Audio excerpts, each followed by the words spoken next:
President of the United States.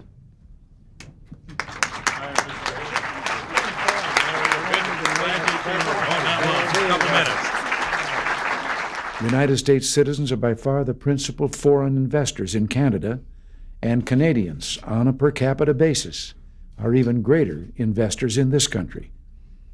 And this two-way traffic and trade has helped to create jobs by the millions, expand opportunity for both our peoples, and augment the prosperity of both nations. With this agreement, we'll be the largest free trade area on earth. As Prime Minister Mulroney has said, it will bring us to a new decade and a new century on the leading edge of the world's trade and commerce. We're tearing down the walls, the tariffs that block the flow of trade, and eliminating the tangle of restrictions and regulations that bind our commerce and inhibit economic cooperation. As this agreement takes effect, Americans and Canadians will conduct business, invest, and trade where they like. Two proud, independent, and sovereign nations, Canada and the United States, will pull together as partners toward a future of economic growth and prosperity. Rejecting beggar-thy-neighbor policies in order to build with our neighbors, putting aside special interest in favor of the common interest, this agreement will be a win-win situation, not only for the United States and Canada, but for the world. Last speech that I will give as president, I think it's fitting to leave one final thought, an observation about a country which I love. It was stated best in a letter I received not long ago. A man wrote me and said, "You can go to live in France, but you cannot become a Frenchman. You can go to live in Germany or Turkey or Japan, but you cannot become a German, a Turk, or Japanese. But anyone from any corner of the earth can come to live in America and become an American." Yes, the torch of Lady Liberty symbolizes our freedom and represents our heritage, the compact with our parents, our grandparents, and our ancestors. It is that lady who gives us our great and special place in the world. For it's the great life force of each generation of new Americans that guarantees that America's triumph shall continue unsurpassed into the next century and beyond.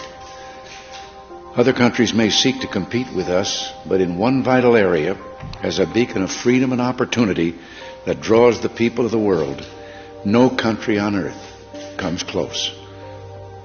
This, I believe, is one of the most important sources of America's greatness. We lead the world because, unique among nations, we draw our people, our strength, from every country and every corner of the world. And by doing so, we continuously renew and enrich our nation. While other countries cling to the stale past, here in America, we breathe life into dreams, we create the future, and the world follows us into tomorrow.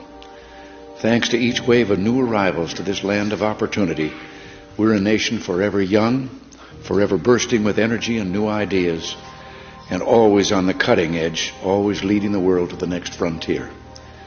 This quality is vital to our future as a nation.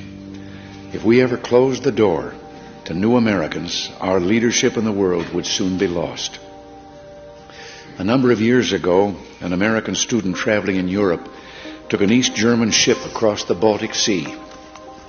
One of the ship's crew members from East Germany, a man in his 60s, struck up a conversation with the American student. After a while, the student asked the man how he had learned such good English, and the man explained that he had once lived in America. He said that for over a year he'd worked as a farmer in Oklahoma and California, that he'd planted tomatoes and picked ripe melons. It was, the man said, the happiest time of his life. Well, the student, who'd seen the awful conditions behind the Iron Curtain, blurted out the question, "Well, why did you ever leave?" "I had to," he said. "The war ended." The man had been in America as a German prisoner of war.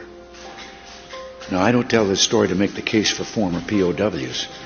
Instead, I tell this story just to remind you of the magical, intoxicating power of America. We may sometimes forget it, but others do not. Even a man from a country at war with the United States, while held here as a prisoner, could fall in love with us. Those who become American citizens love this country even more, and that's why the Statue of Liberty lifts her lamp to welcome them to the Golden Door. It is bold men and women yearning for freedom and opportunity who leave their homelands and come to a new country to start their lives over.